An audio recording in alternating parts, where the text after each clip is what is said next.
Alhamdulillahi Rabbil Alamin. Wassalatu wassalamu ala asyrafil anbiya'i wal mursalin wa ala alihi wa sahbihi wa man tabi'ahum bi ihsanin ila yaumiddin. Amma ba'd.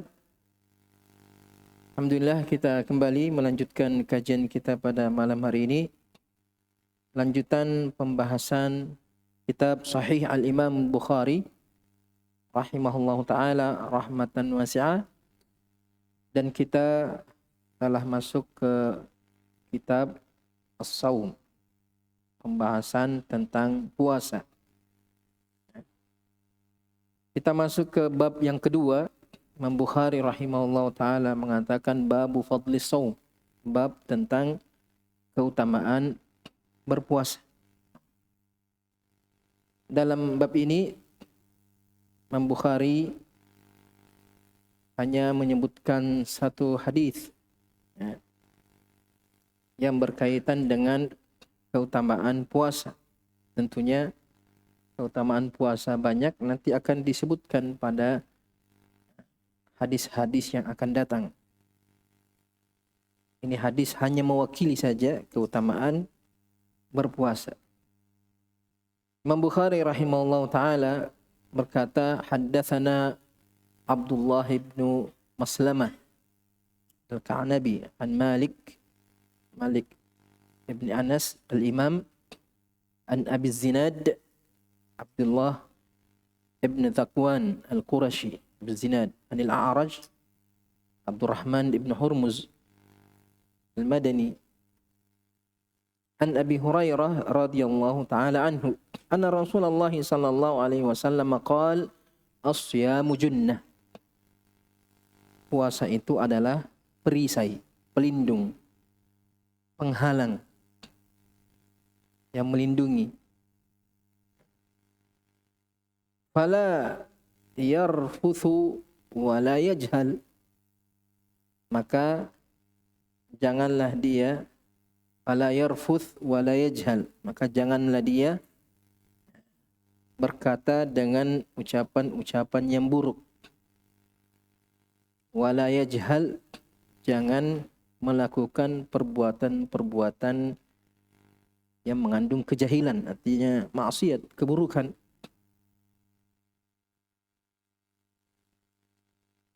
Ya, karena ulama kullu man asallaha fahuwa jahil. Semua orang yang bermaksiat itu adalah jahil. Wa in imru'un qatalahu au syatamahu, kalau ada seseorang yang mengajaknya berkelahi, mengajaknya saling memukul atau bahkan saling membunuh, mengajak berkelahi, au syatamahu, atau menghina dia, mencaci maki dia, falyaqul inni shaim, falyaqul inni shaim, maka hendaklah dia mengatakan saya orang yang sedang berpuasa. Marrataini, dia ucapkan 2 kali. Walladzi nafsi biyadihi, dan demi zat yang jiwaku di tangannya, Allah Subhanahu wa taala, la khulufu famis shaim atyabu indallahi min rihil misk. Khuluf, bau mulut orang yang berpuasa, khulufu famin, khuluf itu artinya perubahan bau mulut. Tentunya perubahannya biasanya perubahan yang tidak baik atau yang tidak enak, bau yang tidak sedap. Kata Rasulullah, bau mulut orang yang berpuasa atyabu indallahi min rihil misk, lebih harum di sisi Allah dari bau minyak kasturi, misk. Yatruku ta'amahu wa syarabahu wa syahwatahu min ajli, dia meninggalkan makanannya, minumannya, syahwatnya, hawa nafsunya, min ajli, demi Allah Subhanahu wa taala, demi saya, kata Allah Subhanahu wa taala. As-siyamu li wa ana ajzi bih. Puasa itu untuk saya dan saya yang akan memberikan balasannya, ganjarannya, pahalanya. Wal hasanatu bi asyri amsalihha. Dan satu kebaikan dilipat gandakan menjadi 10 kebaikan. Ini hadis yang diriwayatkan oleh Imam Bukhari dalam bab ini, yang mana bagaimana judulnya, Imam Bukhari menjadikan hadis ini sebagai dalil akan keutamaan berpuasa. Dalam hadis ini disebutkan beberapa keutamaan berpuasa, di antaranya adalah siyamu junnah, puasa itu adalah perisai, pelindung. Melindungi dari dua sisi. Pertama dari melakukan hal-hal yang buruk, melindungi dari perbuatan-perbuatan buruk, mencegah dia melakukan hal-hal yang buruk. Makanya Nabi SAW ketika orang itu berpuasa, sebagai bentuk perlindungan kepada dirinya, jangan mengucapkan ucapan-ucapan yang buruk, karena orang yang berpuasa tidak pantas mengucapkan ucapan yang buruk, tidak pantas melakukan perbuatan-perbuatan yang buruk, akan mengurangi atau bahkan menghilangkan pahala puasanya. Makanya Nabi SAW mengatakan dalam hadis qudsi, Allah berfirman, "Man lam yada' qaula zur wal amala bih, falaysa lillahi hajatan an yada'a ta'amahu wa syarabah." Kata Rasulullah, siapa yang tidak bisa meninggalkan ucapan-ucapan dusta, ucapan-ucapan yang buruk secara umum, wal amal bih, perbuatan-perbuatan yang mengandung pengkhianatan, dan semua perbuatan-perbuatan yang buruk, falaysa lillahi hajatan an yada'a ta'amahu wa syarabah, maka Allah tidak membutuhkan dia meninggalkan makanan dan minumannya. Apa gunanya meninggalkan makan dan minum yang asalnya halal, kemudian dia tidak bisa meninggalkan yang haram? Jadi kita meninggalkan makan dan minum padahal itu suatu yang halal. Kita tinggalkan yang halal karena Allah. Terus kenapa tidak meninggalkan yang haram karena Allah?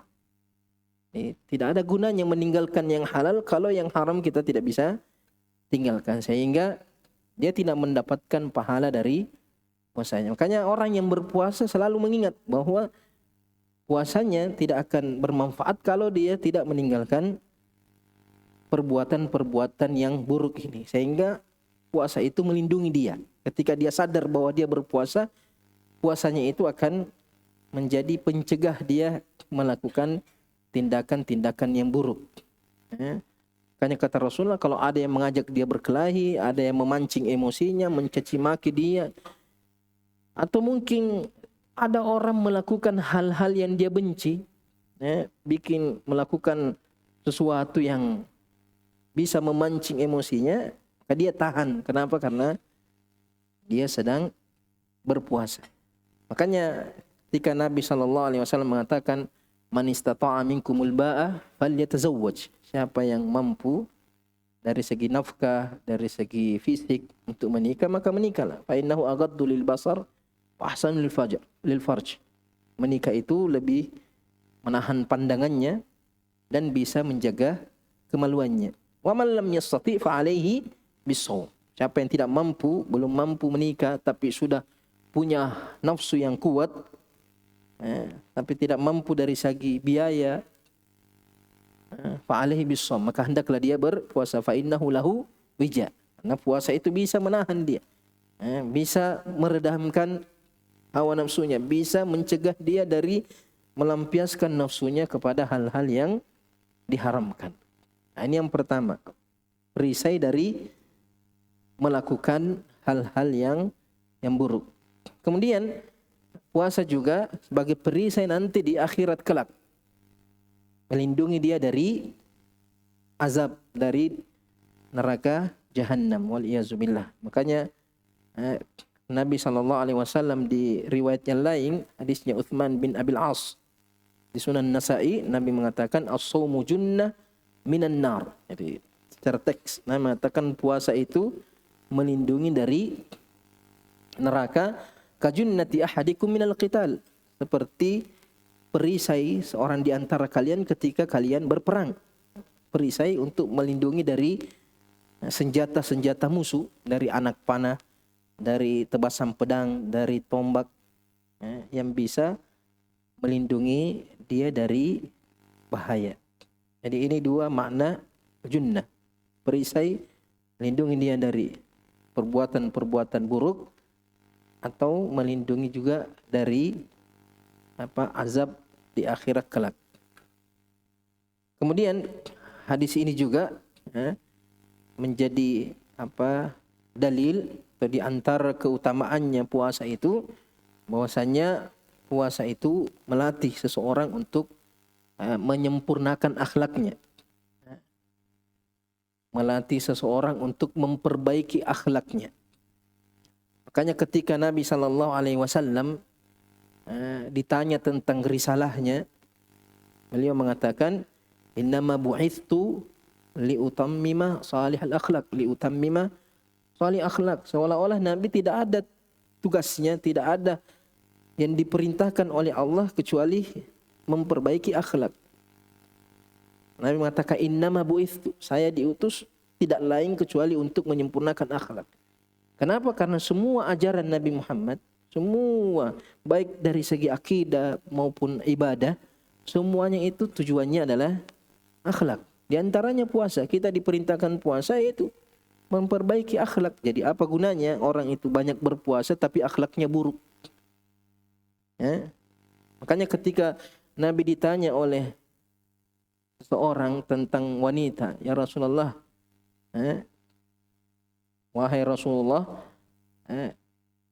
ada seorang wanita yukthiru atau yuzkaru min kathrati salatiha wa siyamiha wa sadaqatiha. Selalu disebut-sebut tentang banyaknya salatnya, banyaknya puasanya, banyaknya sedekahnya. Illa annaha tu'dhi jiranaha bilisaniha. Hanya saja dia suka menyakiti tetangganya dengan lisannya. Suka menggosip, suka mencela, suka memaki-maki, suka berkata-kata buruk yang tidak disenangi oleh tangganya. Maka kata Rasulullah, innaha finnar, tempatnya di neraka. Sekalipun banyak salat, sekalipun banyak puasanya, banyak sedekahnya, tapi apa gunanya banyak salat tapi kalau akhlaknya buruk? Apa gunanya banyak sedekahnya, banyak puasanya kalau akhlaknya buruk? Karena tujuannya ibadah bukan kita disuruh capek-capek, begitu tidak. Ada tujuannya ibadah itu. Inna salata tanha anil fahsyai wal munkar. Begitu juga dengan sedekah. Khudh min amwalihim sadaqatan tutahhirhum wa tuzakkihim. Jadi sedekah itu untuk mensucikan seseorang, mensucikan dari sifat-sifat yang buruk. Makanya puasa itu adalah latihan bagaimana kita memperbaiki akhlak. Makanya Allah mengatakan la'allakum tattaqun. Dan puncaknya ketakwaan itu ketika seseorang itu memiliki akhlak yang mulia. Kemudian puasa juga melatih kesabaran. Makanya ketika dicaci maki, dihina, diajak berkelahi, dia bersabar, menahan dirinya untuk tidak melawan, untuk tidak membalas dengan ucapan yang buruk. Karena puasa itu melatih kesabaran seseorang. Makanya Nabi SAW dalam hadis Musnad Ahmad mengatakan shaumu syahris sabr, berpuasa pada bulan kesabaran.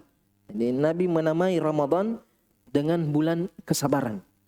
Memang Ramadan kita banyak berpuasa, yang mana di antara tujuan dan hikmahnya adalah kita melatih kesabaran.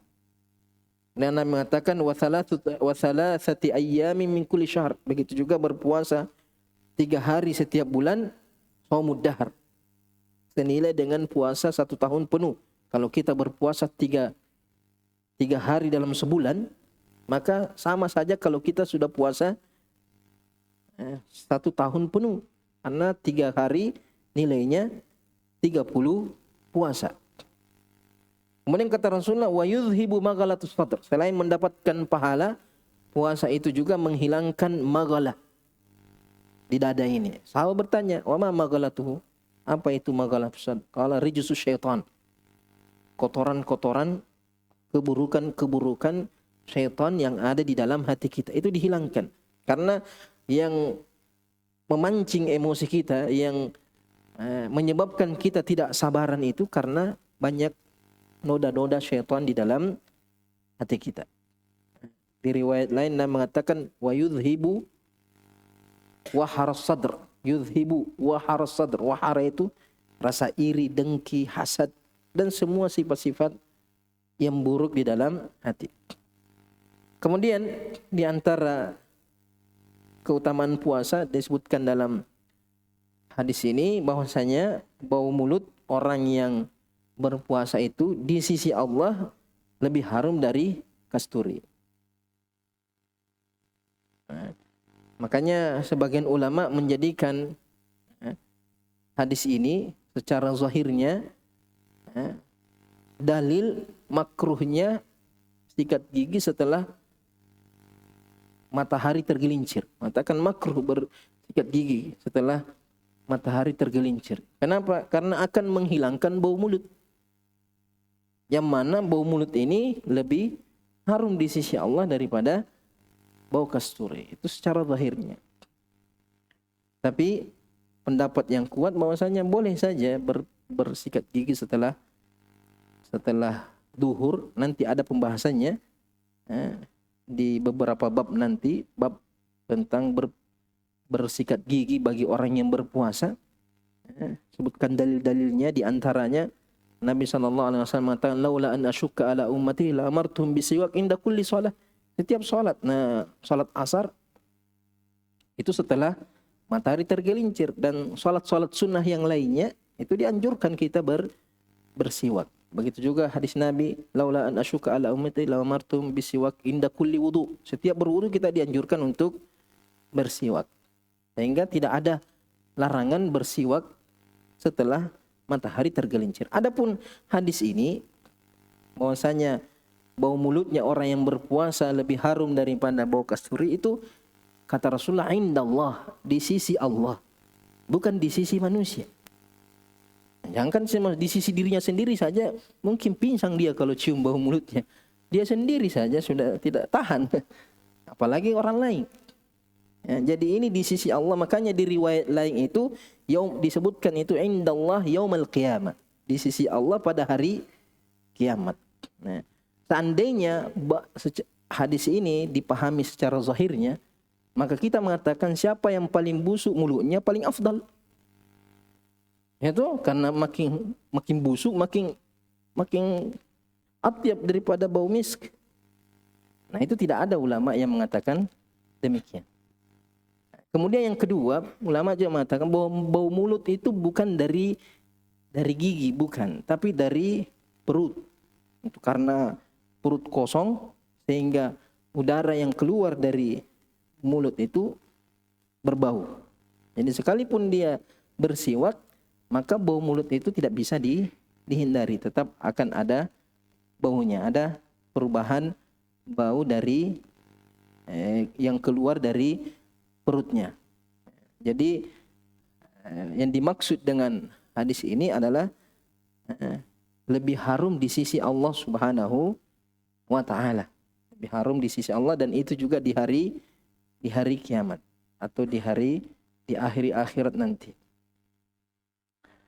Kemudian dari hadis ini juga, dari lafaz ini, bahwasanya terkadang ada sesuatu yang buruk di sisi manusia tapi itu baik di sisi Allah Subhanahu wa taala. Banyak hal secara zahir kita sebagai penilaian manusia sesuatu yang tidak baik, tapi bisa jadi itu baik di sisi Allah Subhanahu wa taala. Seperti seumpamanya tayammum. Orang terkadang menganggap bahwa tanah itu kotor, tapi di sisi Allah tanah itu suci. Justru dipakai untuk bersuci. Jadi selama kita memiliki dalil bahwa sesuatu itu baik, maka itu sudah cukup bagi kita. Nah, bukan ukuran manusia. Nah, ukuran manusia, pendapat yang kuat, manusia itu tidak bisa menetapkan baik buruk secara sendiri, secara terlepas dari dalil. Ya. Secara umum betul, akal ini bisa melihat mana baik mana buruk, tapi itu tidak bisa jadikan tolak ukur kecuali ada dalil. Kenapa? Karena itu saya bilang, bisa jadi yang dianggap baik oleh akal manusia atau pandangan manusia, tapi bisa jadi itu buruk di sisi Allah atau sebaliknya. Makanya akal manusia tidak bisa menjadi dalil menentukan sesuatu itu baik atau buruk yang berkaitan dalam urusan agama, Nah, rata-rata amalan-amalan bid'ah itu karena dalilnya itu baik, ya. Menganggap sesuatu itu baik, tapi itu sesuatu yang buruk di sisi Allah Subhanahu wa taala. Atau kita anggap buruk, tapi itu sesuatu yang baik di sisi Allah Subhanahu wa taala. Kemudian dalam hadis ini Allah Subhanahu wa taala mengatakan as-shaumu li, atau as-siyamu li. Katakan puasa itu untuk saya. Ulama mengatakan semua ibadah itu untuk Allah. Salat juga untuk Allah. Zakat untuk Allah, haji untuk Allah. Kenapa dalam hadis ini Allah Subhanahu wa taala mengkhususkan puasa dan menyandarkan kepada dirinya. Padahal semua ibadah semua untuk Allah Subhanahu wa taala. Ada beberapa jawaban ulama dalam masalah ini, bahwasanya tidak ada yang mengetahui kualitas puasa seseorang kecuali Allah Subhanahu wa taala. Tidak ada yang tahu. Kalau salat, orang lihat kita salat. Sedekah, orang lihat kita sedekah. Berhaji, orang lihat kita berhaji. Semua ibadah kelihatan. Sedangkan puasa tidak ada yang tahu kita ini puasa atau tidak. Tidak semua orang yang tidak makan dan minum berarti puasa. Sehingga tidak ada yang tahu bahwa kita itu puasa kecuali Allah Subhanahu wa taala. Kemudian di antaranya juga ulama mengatakan kenapa Allah Subhanahu wa taala menyandarkan puasa ini kepada dirinya. Sebagian ulama mengatakan bahwa tidak ada sesembahan yang disembah atau dipersembahkan suatu ibadah kepada sesembahan selain Allah seperti puasa. Mungkin ada yang bersedekah untuk berhalanya, ada yang sujud untuk berhalanya, ada yang tawaf, sa'i. Tapi kalau puasa tidak ada. Tidak ada sesembahan yang disembah dengan ibadah puasa. Itu kata sebagian ulama. Makanya di dalam hadis ini Nabi SAW atau Allah mengatakan yatruku ta'amahu wa syarabahu wa syahwatahu min ajli. Itu karena Allah Subhanahu wa taala. Kemudian Nabi mengatakan di sini wa ana ajzi bih. Bukannya semua ibadah itu Allah yang memberikan pahalanya. Kenapa di sini di puasa Allah menegaskan bahwa yang memberikan pahalanya itu adalah saya. Bukannya semua ibadah itu Allah yang memberikan pahalanya. Jawaban ulama sama seperti tadi. Bahwasanya Allah Subhanahu wa taala yang langsung memberikan pahalanya ini karena menunjukkan keutamaan puasa itu. Kelebihan puasa dibandingkan ibadah-ibadah yang lainnya. Karena tidak ada yang tahu ibadah seseorang, tidak ada yang tahu puasa seseorang, maka Allah Subhanahu wa taala yang langsung memberikan pahala kepada orang yang berpuasa tersebut. Nah, ini diantara keutamanya orang yang berpuasa. Kemudian di antara faedah dari hadis ini, ketika Nabi mengatakan yatruku ta'amahu wa syarabahu wa syahwatahu, ini 3 perkara yang harus ditahan ketika seseorang itu berpuasa. Harus meninggalkan semua bentuk makanan, begitu juga dengan minuman, begitu juga dengan syahwat. Dan syahwat yang dimaksud di sini adalah berhubungan suami istri. Secara langsung, jima, keluar atau tidak keluar, maka itu sudah membatalkan puasa. Ya.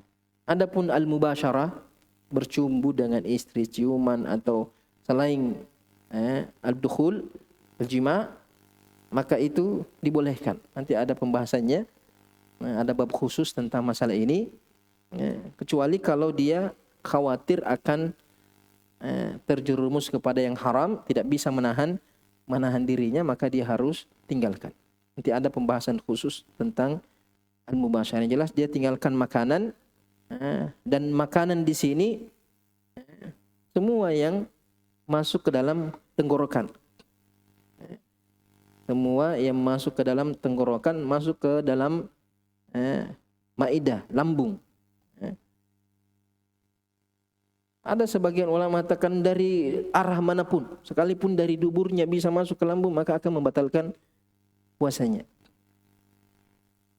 Tapi kita mengatakan ya yang biasa saja, jadi seumpamanya mulutnya tertutup, tidak bisa terbuka, atau kemudian dimasukkan makanan dari tenggorokannya atau dari perutnya, maka itu membatalkan puasa. Artinya tidak sah puasanya. Makanya ulama juga menyebutkan tentang suntik itu. Mengatakan suntik itu ada 2. Ada suntik untuk pengganti makanan, ada suntik untuk hanya obat saja, tidak mempengaruhi makanannya. Artinya dia tetap lapar sekalipun dia disuntik.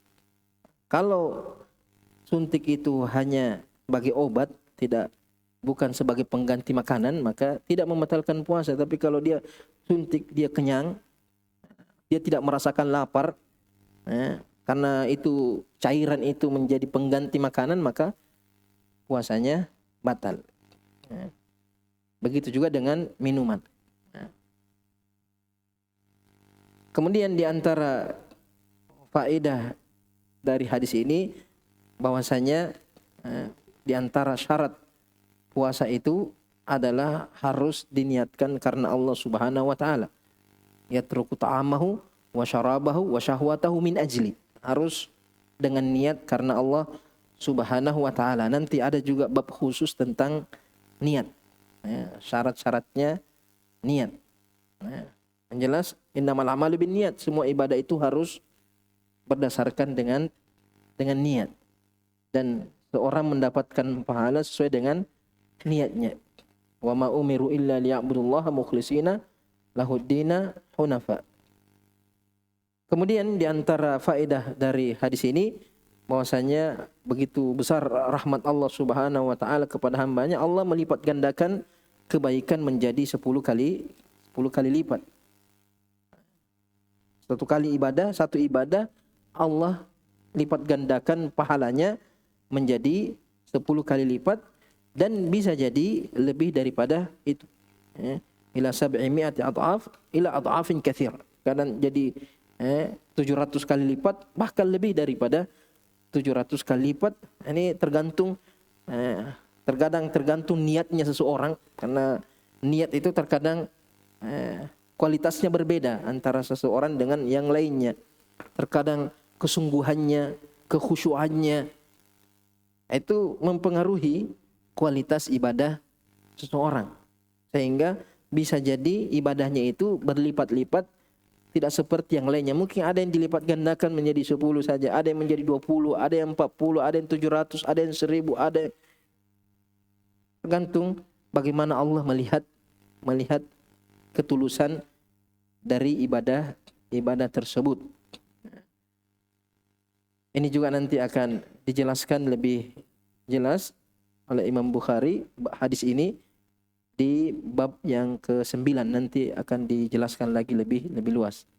Kemudian selanjutnya tentang beberapa keutamaan lain yang tidak disebutkan dalam hadis ini. Di antaranya Di antara keutamaan puasa, puasa adalah penghapus dosa-dosa. Nanti akan disebutkan di bab yang ketiga. Kemudian yang kedua, di antara keutamaan puasa, orang yang berpuasa mendapatkan surga Ar-Rayyan. Surga atau pintu surga yang akan dimasuki khusus untuk orang yang berpuasa, yang namanya pintu Ar-Rayyan. Ini juga nanti secara khusus Bukhari jelaskan di bab yang keempat. Kemudian di antara keutamaan berpuasa, mendapatkan dua kebahagiaan. Nabi SAW bersabda, "Lis-shaimi farhatan." Bagi orang yang berpuasa mendapatkan dua kebahagiaan, farhatun inda hina yuftir wa farhatun hina yalqa rabbah. Dia bergembira, berbahagia ketika dia berbuka, baik berbuka setiap harinya atau berbuka di akhir Ramadan ketika Idul Fitri. Berbahagia karena telah menyempurnakan ibadahnya, berbahagia karena dimudahkan oleh Allah untuk beribadah,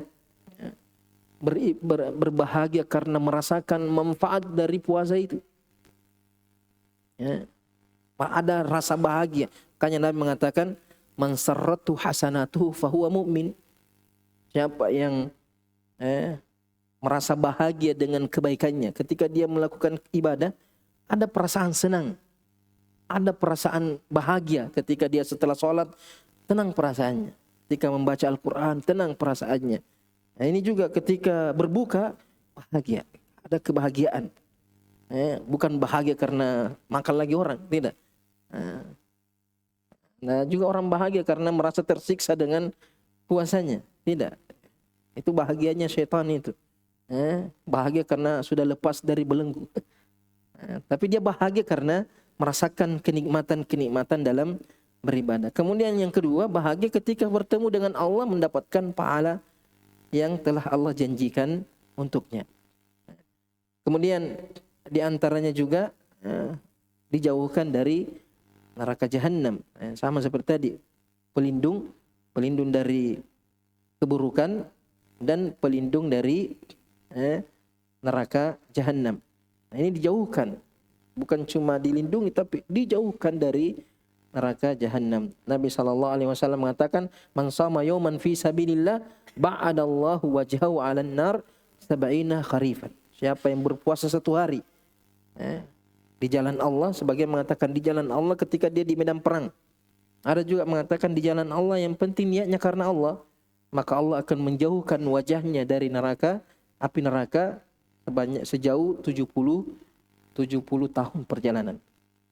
Ini keutamaan yang besar. Kemudian puasa juga memberi syafaat. Kata Nabi SAW, "As-siyam wal Qur'an yashfa'ani lil abdi yaumal qiyamah." Puasa dan Al-Quran, puasanya dan bacaan Al-Qurannya akan memberi syafaat bagi seorang hamba pada hari kiamat. Kemudian puasa itu termasuk ibadah yang tidak ada duanya, kata Nabi SAW.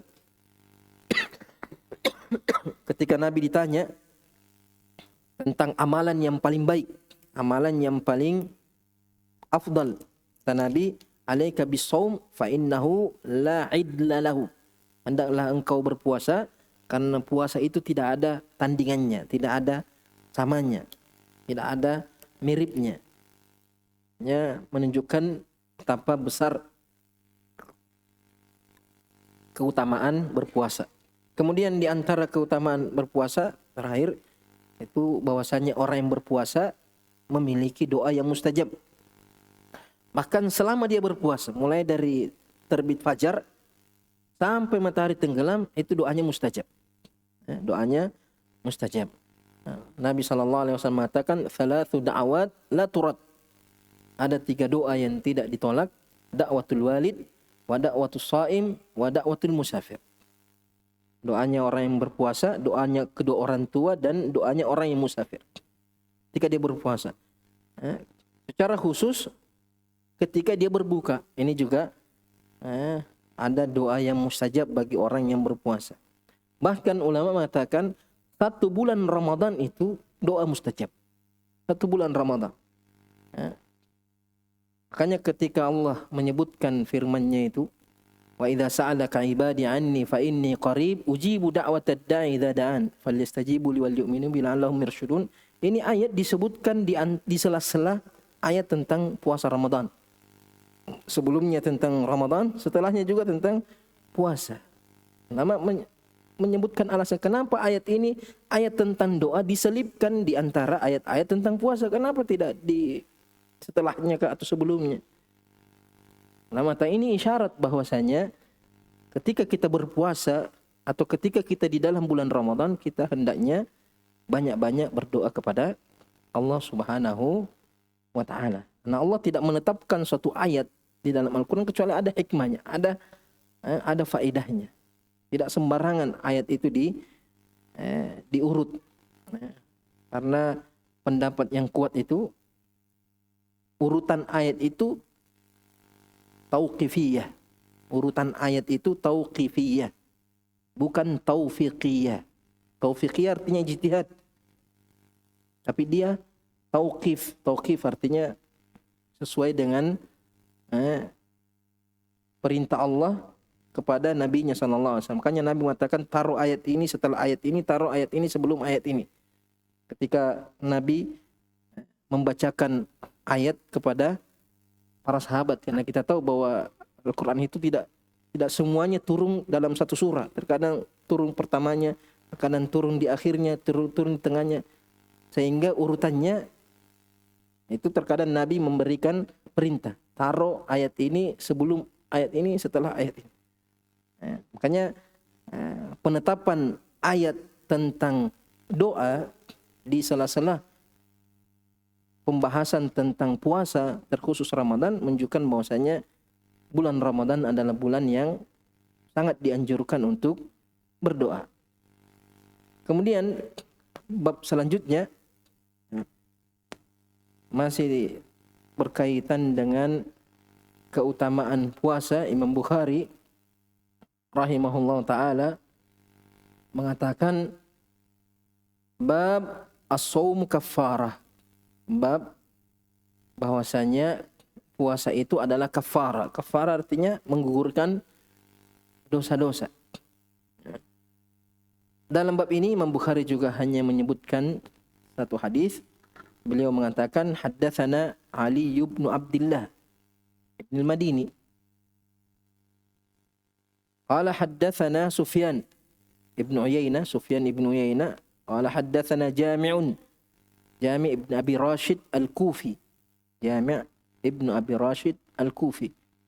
an Abi Wa'il Syaqiq ibn Salamah al-Asadi, Abi Wa'il Syaqiq ibn Salamah al-Asadi an Hudzaifah bin Yaman radhiyallahu taala anhuma qala Umar radhiyallahu anhu, Umar bin Khattab radhiyallahu anhu berkata pada para sahabat ketika dia menjadi khalifah, man yahfadhu haditsan anin nabi sallallahu alaihi wasallam fil fitnah, siapa yang menghafal di antara kalian hadis dari Nabi sallallahu alaihi wasallam tentang fitnah, tentang ujian, cobaan.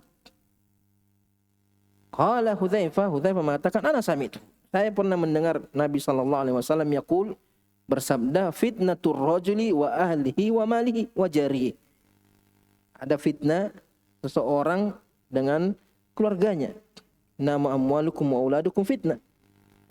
Istri itu adalah ujian, cobaan. Fi ahlihi, pada keluarganya, istri dan anak-anaknya. Wa malihi, begitu juga dengan harta. Harta itu ujian, cobaan. Wa jarihi, begitu juga tetangga. Nah, tetangga punya hak. Kita berbuat baik kepada tetangga. Di antara bentuk berbuat baik kepada tetangga adalah bersabar dari gangguan tetangga. Ini ujian juga. Terkadang kita punya tetangga yang buruk, kita dipancing untuk marah, terkadang untuk membalas keburukan dengan keburukan. Ini semua ujian, fitnah. Ketika kita tergelincir dalam hal-hal ini, kita dilalaikan oleh harta kita, kita dilalaikan oleh istri kita dilalaikan oleh anak kita. Kita melakukan maksiat disebabkan karena hal-hal tersebut. Keluarga, harta, begitu juga tetangga.